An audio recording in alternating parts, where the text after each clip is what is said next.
Morning, everybody, or good afternoon, depending on where you are in the world. And I am from South Louisiana. My name is Dr. Amelie Ollier, and for the last 25 years, I've been the CEO and president of APEA, the sponsor of today's webinar for students, and I love what I do.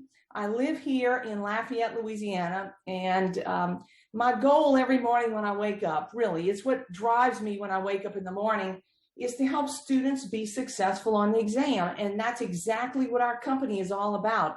So we welcome you today. We want this to be as valuable for you as possible. And so before we get down into the meat of what's going to go on today, let me just make sure you know that we are here to help you. We've got people behind the scenes, and we always call them the team behind the scenes. Maureen, Michelle, Nina. So if you have questions or difficulty with this, put something, make a note in the chat or ask a question if it's non-clinical. But if it's something about the exam, we want you to put your questions in the Q&A feature.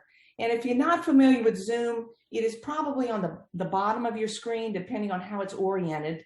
But just make sure that you get questions to us because we want to answer them. And so I want you to meet your panel now.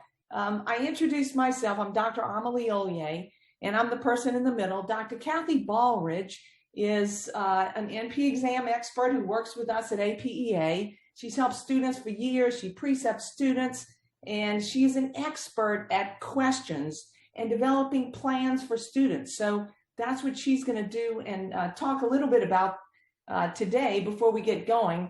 And then Jennifer Oakley is a nurse practitioner. She resides in Philadelphia, PA, where she works in a very busy emergency department. And she's going to serve as our moderator, not behind the scenes, but in front of the scenes. And so when you type in questions in the Q&A, Jennifer will get them and she'll ask them to Dr. Kathy and myself. And we're going to make this as enlightening and as beneficial for you as possible. So here's what we're going to do in our next hour together. Dr. Kathy is going to talk about an exam plan. You got to plan. I mean, people plan parties, they plan weddings, they plan vacations. You have to plan your certification exam, in order to be successful. So she'll talk to you about that. And then I'm going to talk about how to dissect multiple choice questions because people struggle with what to do. And I'm going to give you about a dozen good tips. And then we're going to shut it down and get questions from you. And that's where we're going to go. So I'm ready to get going. Dr. Kathy, are you ready? I'm ready. Let's do it. All right. Well, I am going to stop sharing my screen and Dr. Kathy will share hers. Mm-hmm. And then we'll go from there. I will share my screen. There we go. Can you see it? And I do see it. Awesome. Okay, so we're going to talk about developing a study plan. And like Dr. Amelie said, having a good plan is going to assure your success. And that's what we all want to be, is successful, right? So I would imagine that probably most of you on here are preparing for certification exam, but I didn't want to miss anybody if that's not where you were. So if you're just starting out in the program, or maybe just a little bit into it, you're probably focusing on your core courses. That's pharmacology, pathophysiology, and assessment. So if that's where you are, you need to be doing questions in those areas because look, that's your foundation. That's your foundation that everything else that you do from here is going to build on. And if you got a good solid foundation, then you're going to find it's better as you start preparing for the certification exam because you have that good foundation. So we do happen to have some question banks. I'm going to talk about some of APA products, but look, the point is that you're doing questions and you're doing questions that are focused in those areas. Assessment, pathophysiology, pharmacology. We also have Pharmina flashcards because look, prescribing is new from what you did as an RN. And so you have to make sure that you have a good solid foundation in that. If you're moving into clinicals and you haven't done those questions in those 3 core courses, then you may want to consider that as you're going through clinicals. But one of the most important tools I think that you need at that point in time is a good clinical practice guidelines book. Obviously, we're really partial to ours. It's written by nurse practitioners, for nurse practitioners. It's set up in a very easy format. But what you need to do is pick one patient a day from your clinicals that you go home that night and you look up the diagnosis of that patient. If they had type 2 diabetes, then you look up type 2 diabetes and you go through that diagnosis, making sure that was evidence-based practice guidelines followed. But now you've got a patient face to put with the diagnosis. And so that's going to help seep that information for you. So it's a good way to learn and prepare as you're working towards the certification exam. Now, if you're preparing for boards, and that's where you are right now in your program, again, Clinical Practice Guidelines book is a great resource for you. Question banks, QBank Management is the one that has everything that you're going to need to help prepare you for the certification board. If you're in a specialty like your psych mental health nurse practitioner, we have question banks for that and practice tests. And so that's where we're going to focus most of my time is that. So when you're preparing for the exam, first you got to decide which exam you're going to take. And we can ask questions about that at the end if you want to know more about it, but I'm going to give you a little bit. Become familiar with the exam, take a review course, and create that study plan. So those are the 4 steps we're going to go to. First, you have to determine what certification exam you're going to take.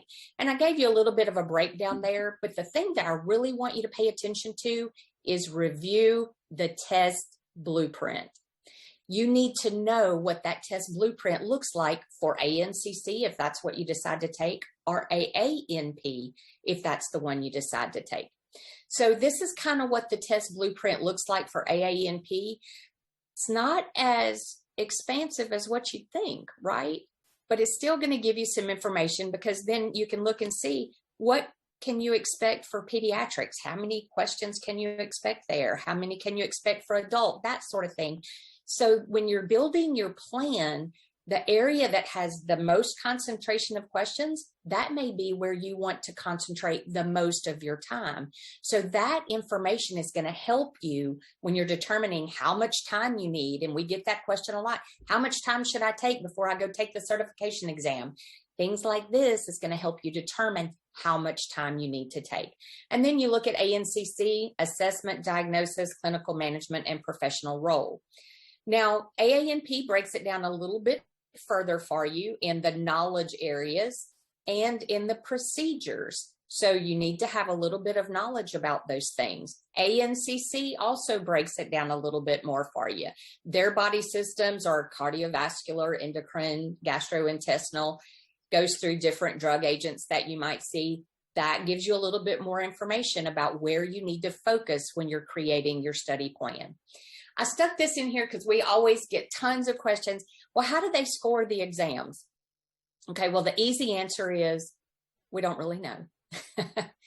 But the extensive answer is they used a scaled scoring system. So in a scaled scoring system, what they do is they create a minimum score, which is 200 for AANP, and a maximum score, which is 800. And then the passing score is 500. They take your raw score, they use a formula, they convert it to a scaled score, and that's where they come up with your score for passing. We don't know how much each question is rated. We don't know whether it's 2 points, 4 points. And so if you get your score back, heaven forbid, and you only score like 498, that doesn't mean that you were just one question from passing. Okay.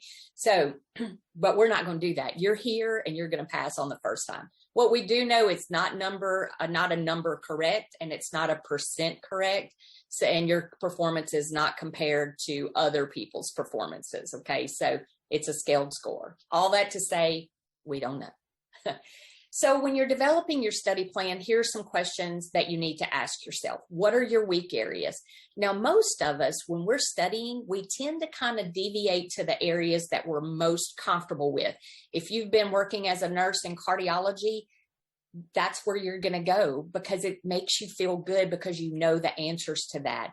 But when you do that, you're tending to kind of ignore those areas where you really do need to expand your knowledge base. So you really need to do a good evaluation of yourself and determine where are your weak areas. What materials do you plan to use?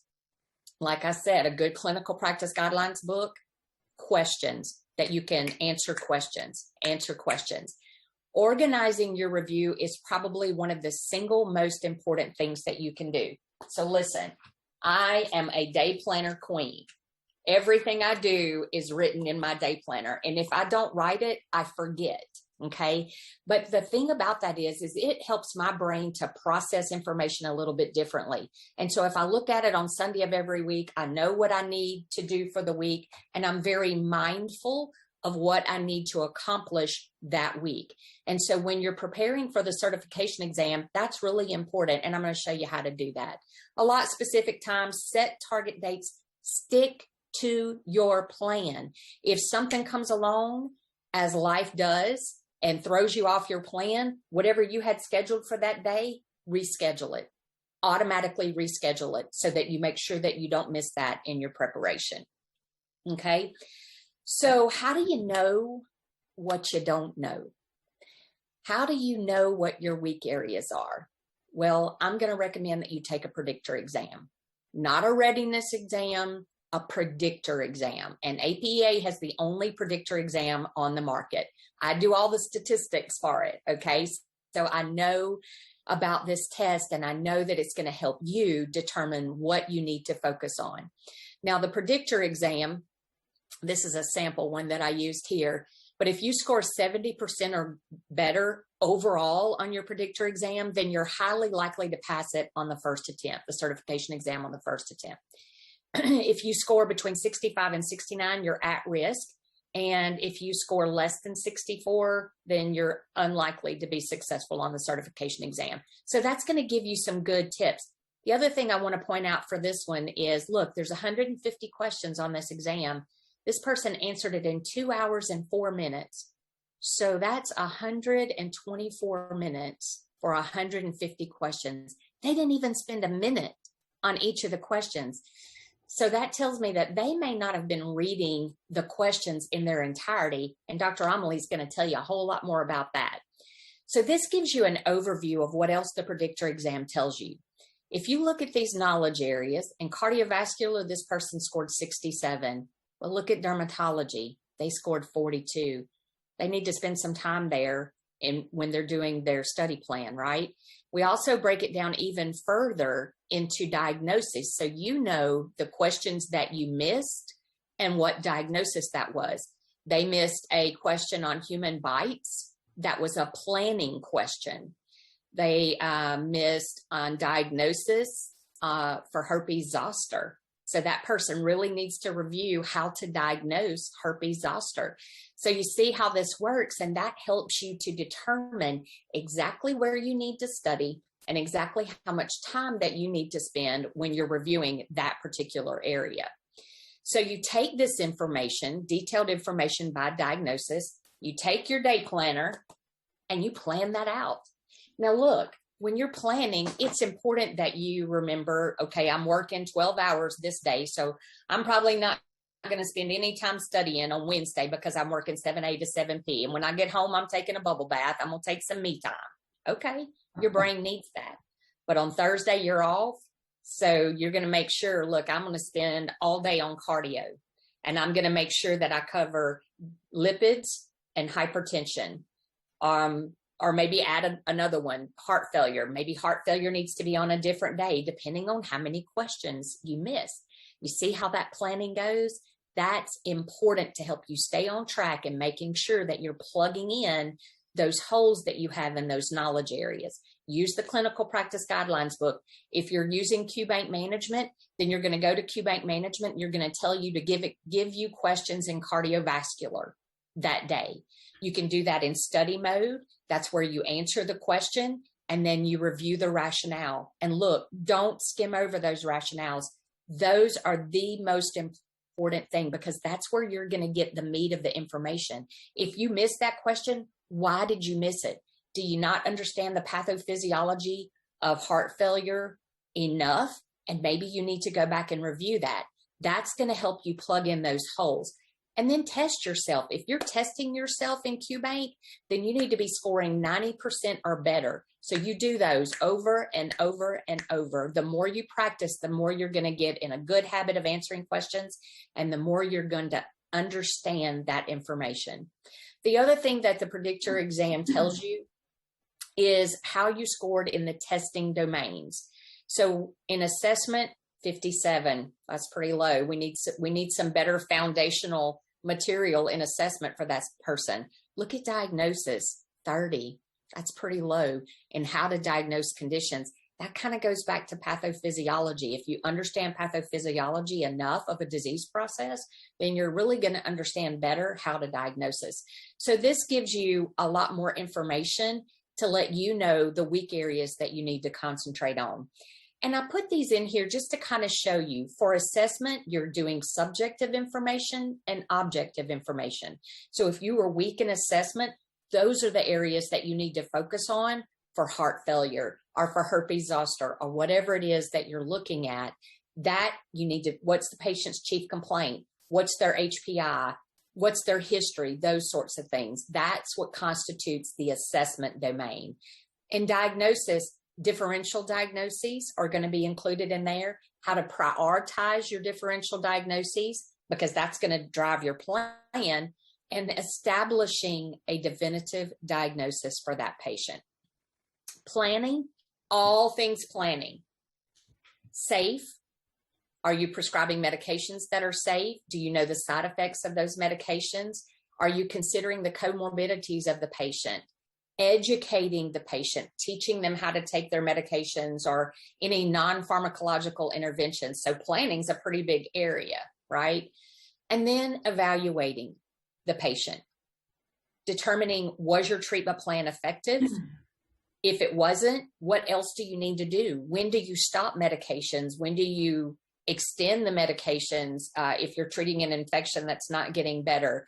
Those sorts of things are what are included in the evaluation domain. So with that information, you're going to take and you're going to plan like a boss, and you're going to make sure that you pass that certification exam on the first attempt. Now, Dr. Amelie is going to share with you how to answer those questions and break them down, because that's as important as planning. Oh, absolutely. Good job, Dr. Kathy. Let's go ahead and talk about how to answer multiple choice questions, because I'll be honest, of all of the things that people talk to me about that they struggle with in preparation for the exam, it's about the multiple choice questions. So what I'd like to do for you in the next several minutes is give you some tips and some clues and some things that I can almost assure you will increase your score if you begin to learn these things as you answer multiple choice questions. So let's go ahead and get started. Here's your first patient. A 34-year-old male has pneumonia. He's a non-smoker and takes no medications. What choice best treats his pneumonia? Well, when you get a question like this, go ahead and read it through, but I want you to notice that they've also given you some additional information. They've given you blood pressure and heart rate. What's the important thing for you to know about that? You know why they gave you those vital signs? It's a clue in the question. It's to let you know that while this patient may be running elevated temperature, they're stable, they're clinically stable. And that's an important piece of this for you as you figure out how you're going to treat them. Now, what are you supposed to pick up from the stem of the question? Well, one of the most important things, I need to stop sharing because Zoom played a trick on me. And let me stop and go right back. You know, we love Zoom, but we kind of have a love-hate relationship with it because sometimes it just doesn't do what we want it to do. Let's try this. There we are. And let me get this out of the way. I still feel like I got a trick from Zoom. Let's see if we can advance these slides. So, yep, here we are. So we have this man with pneumonia. You've read the stem of the question. He's otherwise stable. You base that on his vital signs. How are you going to treat him? The first thing I want you to look at is choice number one. And you know, there's a rule. You always have to look at every choice, never jump on one and without reading all of them. We're never going to just treat symptoms only, because in the world of pneumonia, we always treat adults as though it's bacterial. So number one should be a choice that right away you can throw out. Now, I want you to look at choice number 2 and choice number 3, because I know in your clinical practice that you've seen people prescribe that left and right. Neither one of those is the correct answer. Number 4 is the correct answer. And if you don't remember any other thing that I've told you today, this is what I want you to remember. In fact, it's rule number 1.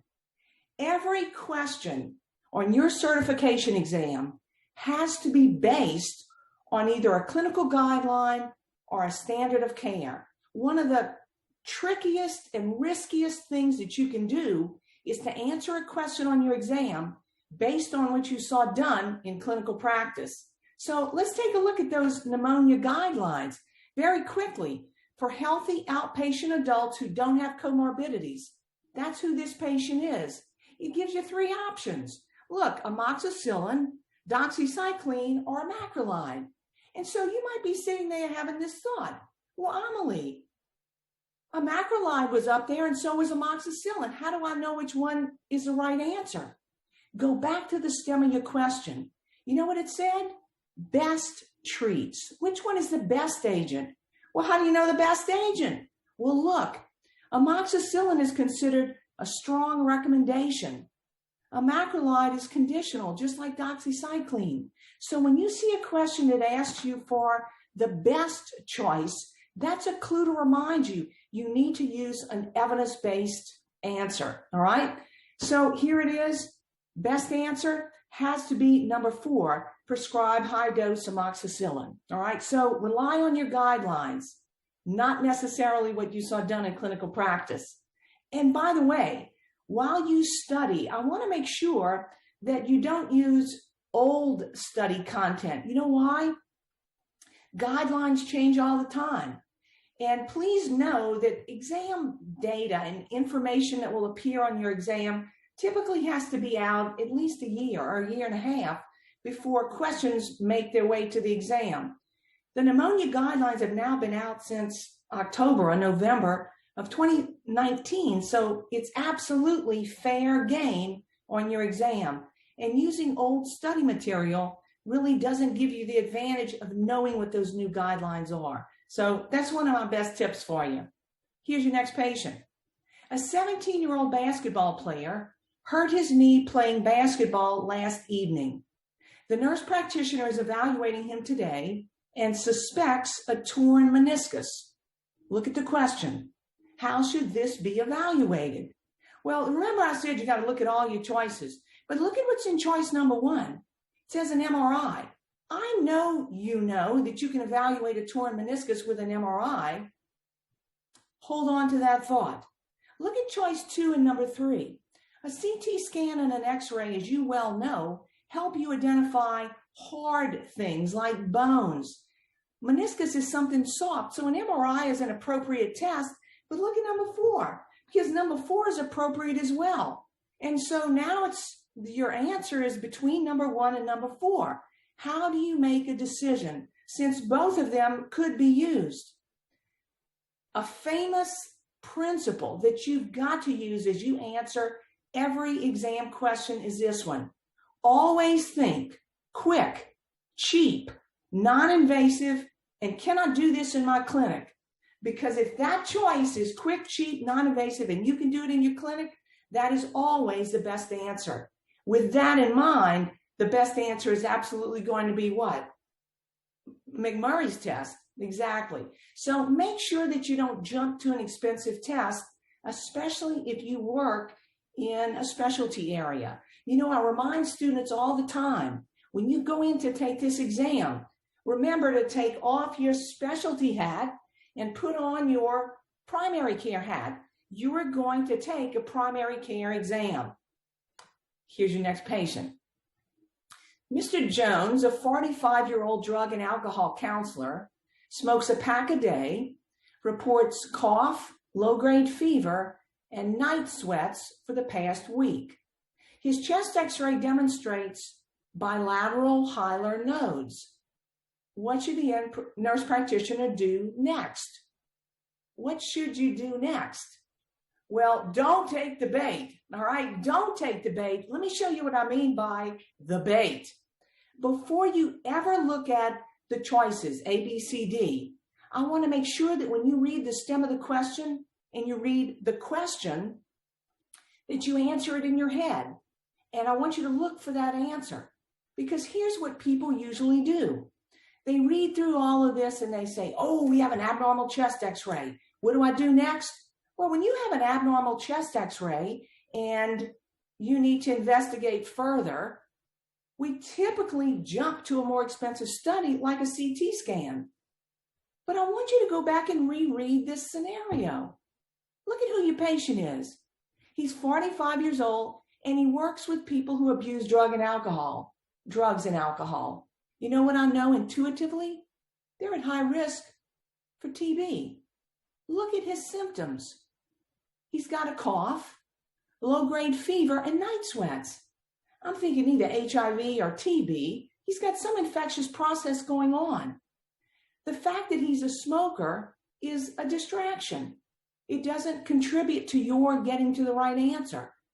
And then one more note. Look at this dimension of bilateral hilar nodes. What is that about? It typically is present when patients have infection.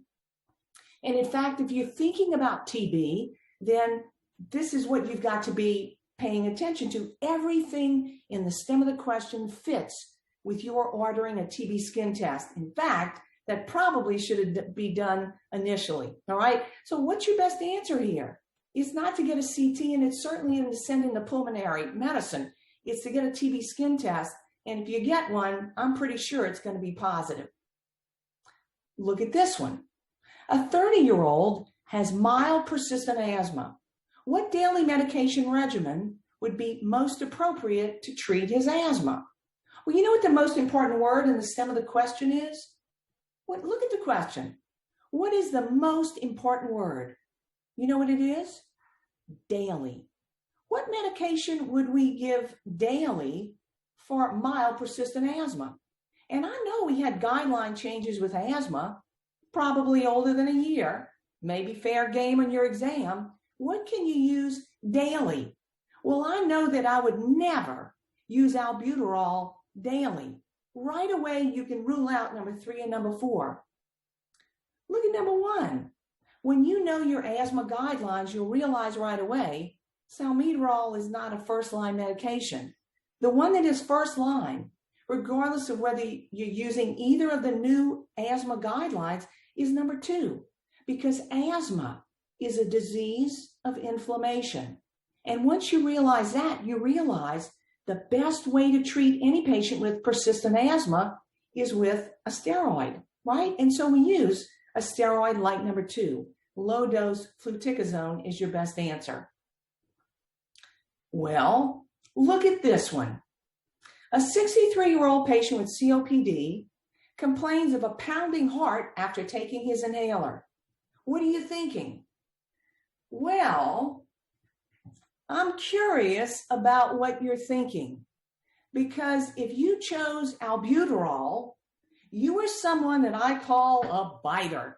You know what a biter is? A biter is somebody who looks at the stem of the question and sees COPD, pounding heart, inhale. Oh, that's albuterol. Boom, next question. If you're a biter, and I know a lot of biters who are very successful on the exam, biters are the people who jumped and chose albuterol. If you did that, all hope is not lost. This is what you do if you're a biter. I want you to read your question first. Take a look. If you're a biter, I want you to read the question. So here's how you would attack this. You would say, which one is the least likely culprit? Then you would go up and read a 63-year-old taking his inhaler. And I want you to read the question a second time. Which one is the least likely culprit? If you read that question twice, you're likely, very likely, to pick up the word least, which will direct you away from albuterol. So the test question writers are pretty savvy. When they put a word in the stem of a question like best, least, initial, That's a very important word. Daily, as we just talked about, those are all very important words. And if you miss that, you're very likely to get the answer, the question incorrect. And they will always put a choice in there that a biter would choose. So what is your best answer? Least likely to cause pounding heart? It has to be number one, a steroid, all right? Because the others certainly could do it. Well, this is another patient and another important point. Look at your patient. Mr. Smith is a 56-year-old who's newly diagnosed with diabetes and obesity. What medication is most important to prescribe for primary prevention in him? And he takes no medications as of right now. So look, you've got labs and you've also got a blood pressure to go and look at. And now is the time, after you've read the scenario with the question, now is the time to go look at that extra data. And I want you to go through it. I'm happy with his blood pressure. His lipids don't make me very happy. His triglycerides are elevated, and his glucose and A1C need some help. You know what just happened? You just got distracted. After you go through the additional data that they give you, I want you to go back and reread your question. What is the question? The question said, what's most important to prescribe for primary prevention? It didn't say to treat his elevated glucose and A1C, so don't pick metformin. It didn't say to treat his elevated triglycerides, don't pick fenofibrate. What do we use for primary prevention? What is it in diabetics? We give a statin. How would you know that? You would know that from the lipid guidelines. So you hear me over and over again saying how important it is to be very, very familiar with your guidelines. And I really want you to take that point home with you. So what's the best answer here? It's going to be pravastatin. So always go back and reread your question. Don't be distracted by that extra data. Take a look at this. A 35-year-old male reports painless bright red blood that coats the stool after defecation and sometimes is on toilet tissue after wiping. He has no other complaints. What choice is the most likely diagnosis?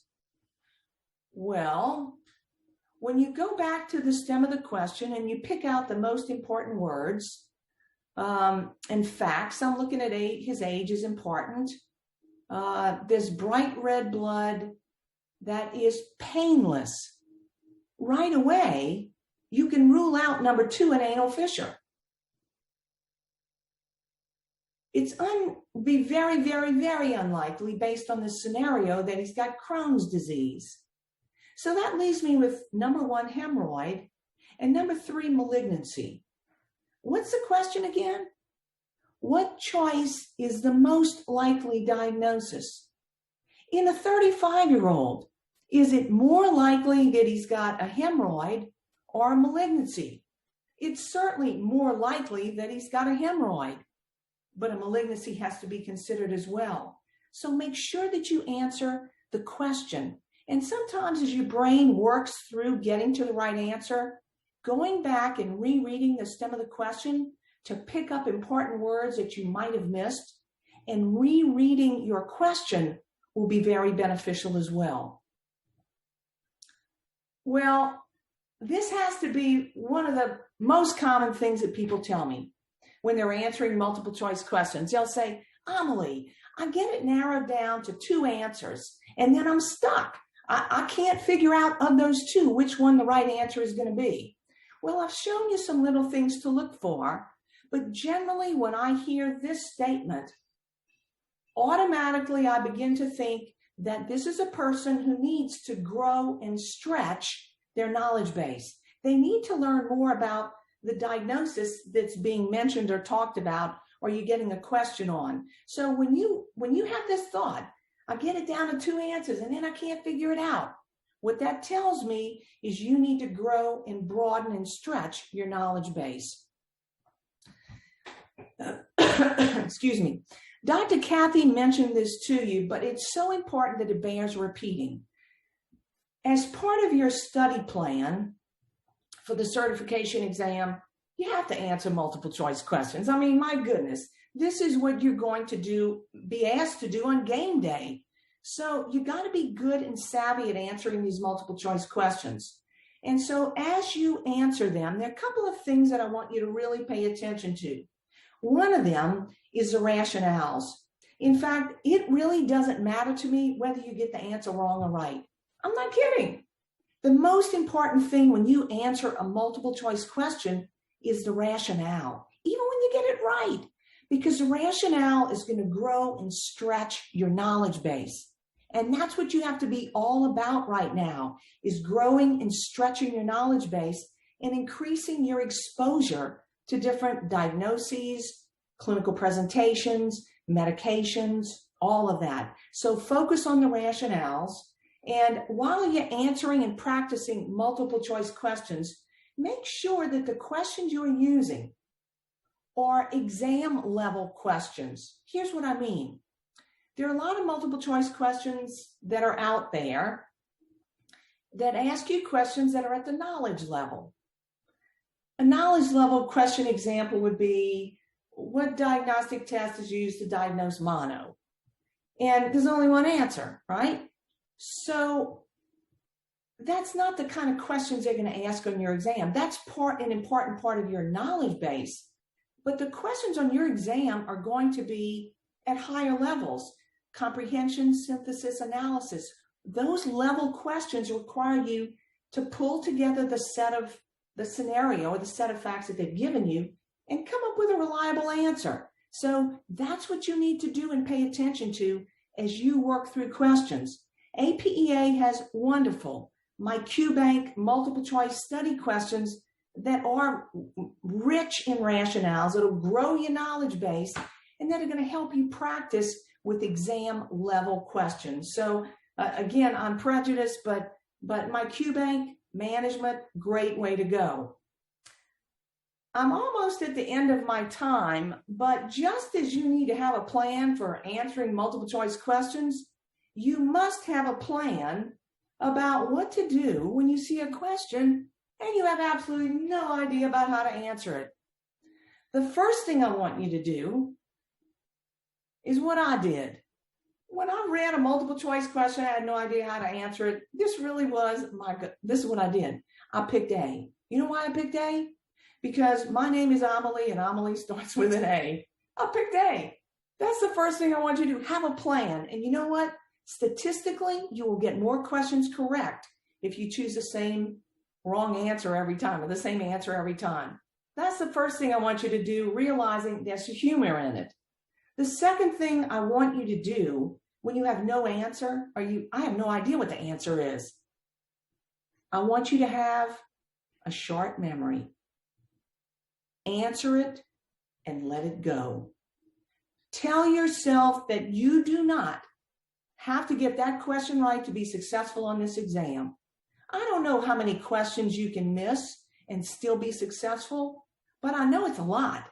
So when you get a question, don't you dare let that rock your confidence. Let it go. Answer it and let it go. APEA has sponsored this free webinar today because we are committed to helping you pass your certification exam. It's what drives everybody who works at our company. And I want you to know that, and feel free to reach out to us. Go to apea.com. We've got excellent tools to help you be successful. Right now, I would like to take some of your questions. I saw them coming in as I was going through some slides, but we want to get your questions answered. I am going to stop sharing right now. And Jennifer. Okay, here comes question number one. What kind of questions are people asking about?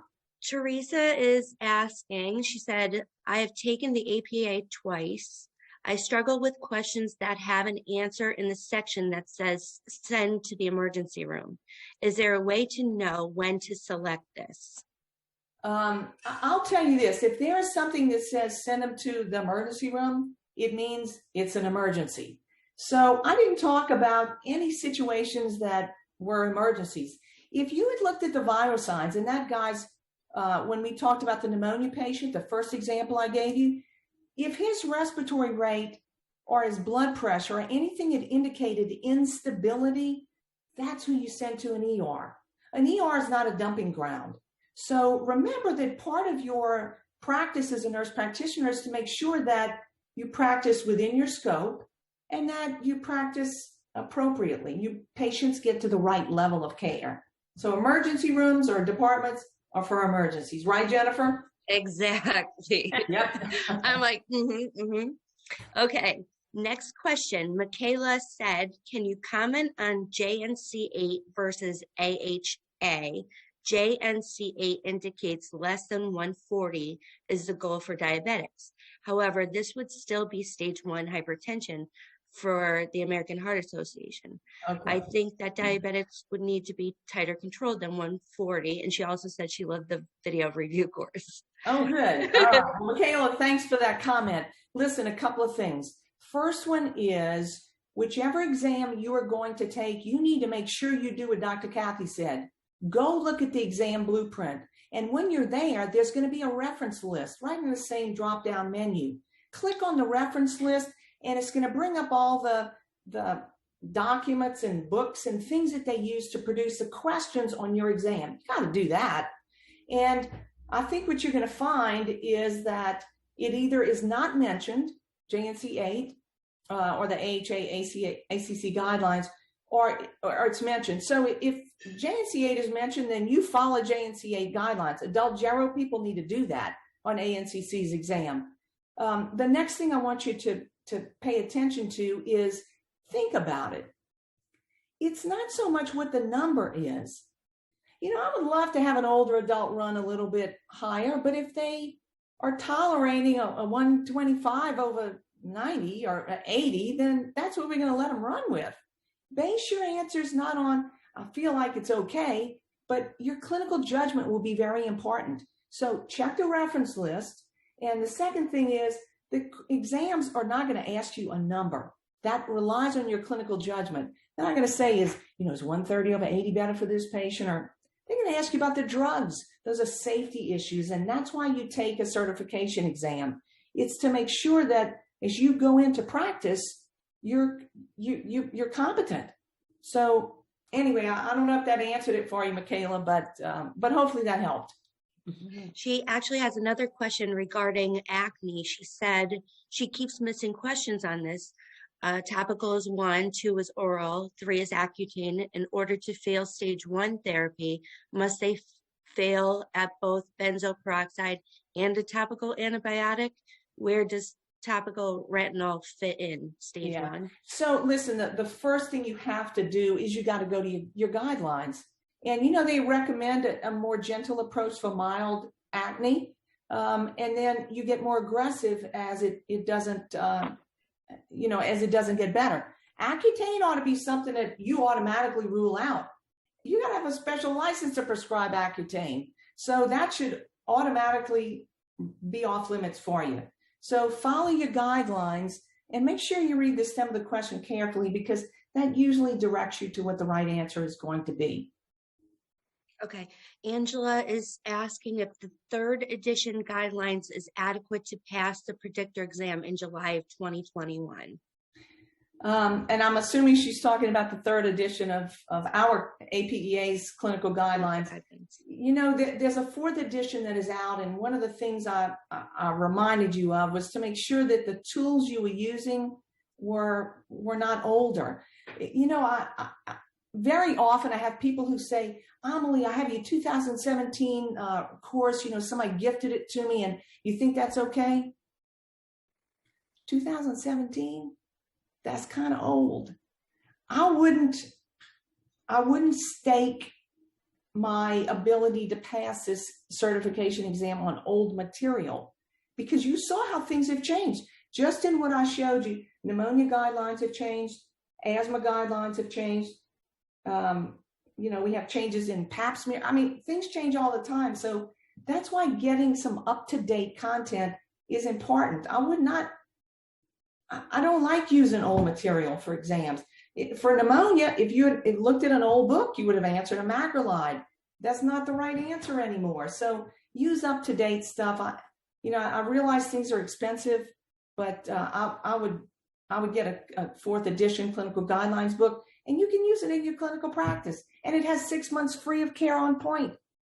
So I would do it. I would get a 4th edition. Thanks for asking that question. Sheila is asking, when do you suggest I take the predictor exam if I've been out of practice for 17 years and getting back into the profession as an FNP? Dr. Kathy, I would love for you to answer that question. Dr. Kathy is the question guru. She does all the stats on our questions. And I've helped quite a few that, were living in states that did not require certification, and then their states changed the rules, and now they're going to have to get certified again. And so look, if you've been out of family practice for a while, probably the first thing I would recommend you do is a review course, because you really do need to get up to speed on what the current guidelines are. And the review course is the best way to do that. After you take the review course, you're going to get some supplemental materials, including some questions with the review course. Do those. Once you've worked all that material, then I would take a predictor exam. And then I would do my plan for whatever else I needed after that. But my first thing to do would be a review course. Yeah, I think that's very, very sage advice, Dr. Kathy. Sarah actually has another question about the predictor exam. Can the APEA predictor exam be taken more than once? I would like to see where I need to study and then take it again 2 to 3 weeks to see if I improve prior to taking the scheduled exam. Dr. Kathy, could you take that, please? I sure can. So yes, you can take up to 4 predictor exams and not see the same questions, but we usually only recommend that you purchase 2. We don't want you to spend a whole lot of money that you're not going to, that's not going to be beneficial for you. Right. So take a predictor exam, build your study plan from the predictor exam. Okay. So you may need more than 2 to 3 weeks, depending on what you score that first time. Build your plan, maybe a week or 2 before you go take your certification exam. Take the second one, gauge where you are at that time, review whatever other information you need to review, and then go take your exam. Yeah. Dr. Amelie, Jennifer said that she just took your most recent review course and she has a question about pneumonia treatment. She said she's done plenty of pneumonia questions and feels like she's getting some of them wrong following the guidelines of the amoxicillin, but other answers are macrolides. Can you explain? Sure, Jennifer, I don't know where you're getting questions from that indicate that amoxicillin is not a good answer, but I just showed it to you. The Infectious Disease Society of America, American Thoracic Association, those are the gurus. They put the guidelines in practice, and that's what the world uses to treat pneumonia. They've been out longer than a year, and on your exam, I absolutely would follow those. Now, if you know the organism is mycoplasma because it's in the community, then you might reach for macrolide or doxycycline. Otherwise, follow those guidelines. The guidelines recommend that you don't get a sputum specimen to find out what the organism is, that you treat them empirically. And I showed you strength of evidence, always amoxicillin. All right. So. And I think she did have atypical in her question. If it's atypical, then. Correct. But again, one word in the question, stem of the question, changes your answer. So that's why it's important to read. Hopefully that helps you. I'm going to cut some of these questions down a little bit. Michaela wants to know, when she's studying, how far in depth do you need with pharmacology, pharmacokinetics, dynamics, half-life? Yeah. So with form questions on your exam, they're not going to ask you what's the half-life of amoxicillin. They're not going to say that. They're going to weave in, questions about drugs. Remember, I'd focus on generic names. I would focus on older drugs with, long safety profiles. Those are typically the drug questions that they ask about on your exam. If you're looking for help in pharmacology because you're struggling, Michaela, consider the MyQBank prescribing, because that will really just explode your knowledge base. And honestly, people struggle with pharmacology. It's usually the weakest part of people's knowledge base. Yeah. Jolene wants to know, in relation to diabetics with high cholesterol, wouldn't a statin be treating his cholesterol, a condition he already has? Well, it doesn't matter. We don't look so much at numbers anymore, Jolene, especially when a patient is a diabetic between the ages of 40 and 75, as the guidelines recommend. Just based on who that patient is, if their LDLs are greater than 70, they get a statin for primary prevention. So we don't look at numbers anymore like that. And the reason, primary prevention means that we are trying to decrease his risk of a cardiovascular event, of which diabetics are at very high risk of. That's what kills diabetics. It's not their blood sugar. It is their vascular issues. So hopefully that helps you, Jolene. But primary prevention is an important concept to have in your brain. Right. And we've seen that problem before. So while you are treating the lipids are really not that significant of a problem unless you have something that's creating inflammation in your system. So with diabetes, it's creating inflammation, and that increases your risk of having an early cardiovascular event, just like Dr. Amelie said. So that's why it's considered primary prevention.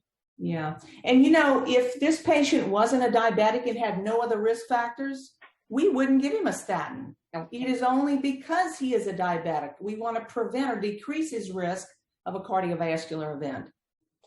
Hopefully that helps. Patricia is asking, do you offer review courses for FNPs who are already board certified? She only practices a few times a month, and she said her main job is as a nurse midwife, but she works as an FNP in clinic 2 to 3 times per month.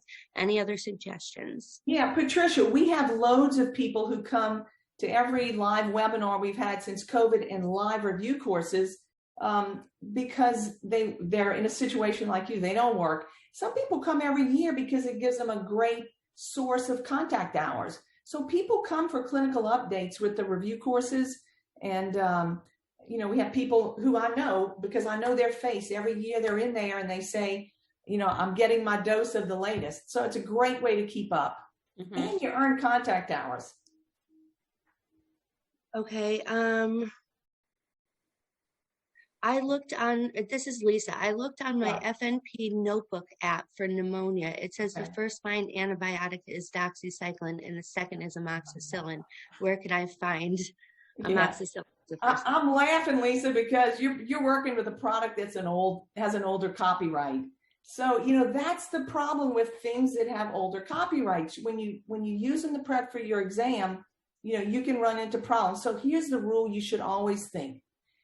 Anytime something has been out a year, at least a year, like a new guideline, when it's been out at least a year, it's fair game on your exam. The latest pneumonia guidelines have been out since October, November of 2019. That means it's fair game on your exam. So be really careful about using things to study that are older because they're going to get you in trouble. David said, how does he learn antibiotics best? It seems like they all bleed together and it's hard to know which antibiotic to use for a specific disease process. Dr. Kathy? This is my favorite, okay? Because it has the drugs listed by antibiotic class, what drugs are in that class, and whether they treat gram-positive or gram-negative. So that's the first thing you need to get in your head. What treats gram-positive, what treats gram-negative. And then in the back of these cards, Dr. Amelie has listed by body site the most common organisms by body site. So if you're treating otitis externa, Staphylococcus and Pseudomonas are the most common organisms. So you need to make sure that your medications are targeted to those most common organisms. So you go back over here until you find both of those because you're treating them empirically. And a lot of your questions are going to be asking you how you're going to treat them empirically without a culture. And when you find the antibiotic that has both of those organisms listed, that's what you're going to treat them with. So that happens to be Cipro for those two. And so that's a good way and a very succinct, precise way to learn those antibiotics. Yeah. Thanks, Dr. Kathy. You're welcome. Steph wants to know, will there be minor procedures on the ANPP test? AANP, yeah, Dr. Kathy showed you that, Steph. So make sure that regardless of which exam you're going to take, you go and check out the exam blueprint, and that's where you'll find an AANP with procedures. So absolutely, yes, if you're taking AANP's exam, Steph. Right. Roshan said he was told to perform an x-ray on a patient prior to sending the patient for a consult to ortho. Is this correct? Rashawn, it depends on why you're sending them to ortho. If it's a soft tissue issue like they have bursitis or tendonitis, I'm not so sure I'd get an x-ray. If it was to rule out, or I'm worried about a fracture, or then, yes, it depends. There's no universal answer on that. Kristen's got a good question. I'm in Texas as a student who will be taking my certification exam later in summer. I might move to California after that. Is it true that California is one of the 2 states that does not require certification to practice? This makes me nervous, she said. Okay. Dr. Kathy, you want to address that? I believe that they recently updated their rules in California because everybody's trying to get in line with the NCSBN guidelines, and those guidelines recommend certification. Yeah. So I believe that California just did that in the past year, where now you have to be certified. Yes, and that is correct. I can vouch for that. Yes. Yeah. So get your certification. Okay. Jolene said I graduate in August and I feel very nervous. I've been told that I should schedule the exam 3 to 4 months in advance of when I want to take it. What if I'm not ready to test at that time? Dr. Kathy, you want to take a I'll take it, yes.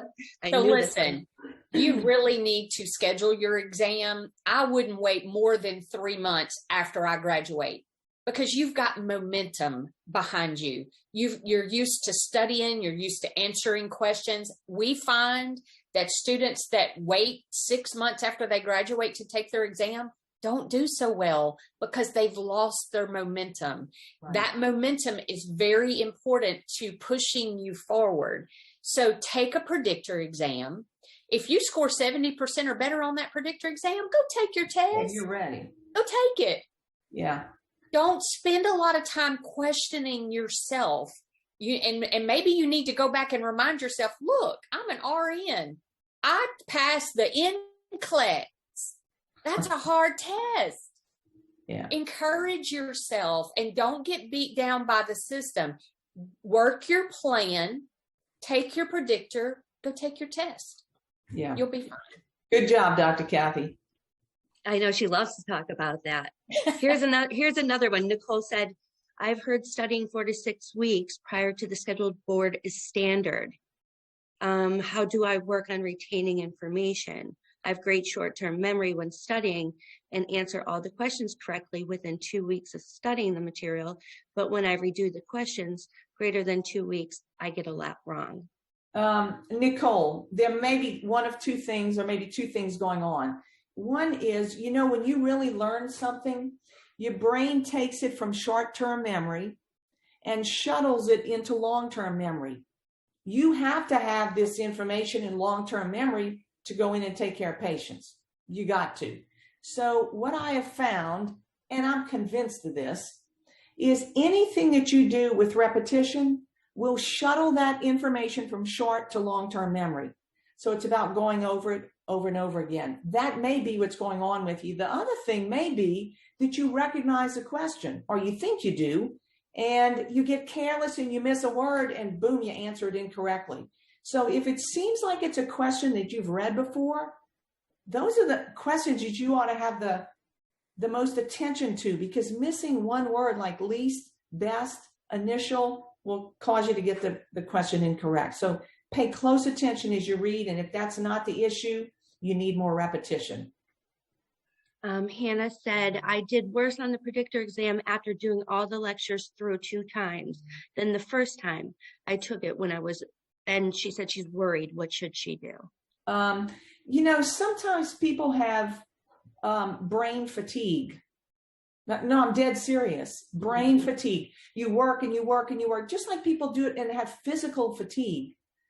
When you have mental fatigue, you can take things. If I ask you your middle name, you might not know it. When you have mental fatigue, you have to take 1 or 2 days just completely away from study and get back at it. And typically when you do that, you come back more refreshed. So, you know, people have a lot going on in their lives. They have work, they have family, they have some me time, and what's left gets study time. And all of that means your brain is working very, very hard. So read your questions carefully. Make sure you're not having mental fatigue, because your scenario is common among people who are mentally exhausted and who don't realize it. Jennifer, yeah, go ahead, Kathy. I was just going to say, I would also add that you need to compare your first exam with your second exam, because you got different questions. And so there may have been an area that you're maybe a little bit weaker in that you really need to put on your study plan. Yeah. So, because the questions are a little bit different, but I would venture to guess that you were probably within 5 points, even though it was a little worse. Yeah. Yeah. Sorry. So maybe one more question. I promised people we'd be done in an hour, and I'd like to go over. This is a good one. Sunita is asking, if she's taking the AANP exam on the first week of July, how many hours a day should she study? It depends on how long your list is, Sunita. So, you know, go through, like Dr. Kathy said, maybe a predictor exam, highlight all your weak areas. And, you know, it just depends on how quickly you absorb them. Do you forget after 2 weeks? You know, how quickly you can absorb and be a master of that content. So it's hard to know how many hours a day you have to study. It's very, very variable. All right. I just spotted one, and this will be the last one. It was from Stephanie, and she said, Dr. Amelie, I can be a biter at times. I think it's because I get anxious. Can you please repeat what you said about biters? Yes, if you are a biter, and a lot of people are, read the question first, like what's the best test to whatever. Then read the stem and read the question a second time. So that means you will have read that question twice. And if you read it twice, you're much less likely to miss the word least or initial. All right. So that is a winning tip for people who are biters. All right. I think we better wrap this up because I hate to go over. Listen, thank you for joining us today. To the team behind the scenes, thank you for helping us. Jennifer and Dr. Kathy, thank you for being with me and being my right hands. And good luck on your exam. APEA is here to help you. Good luck. Good luck, everybody. And thanks for coming. Absolutely. Bye-bye.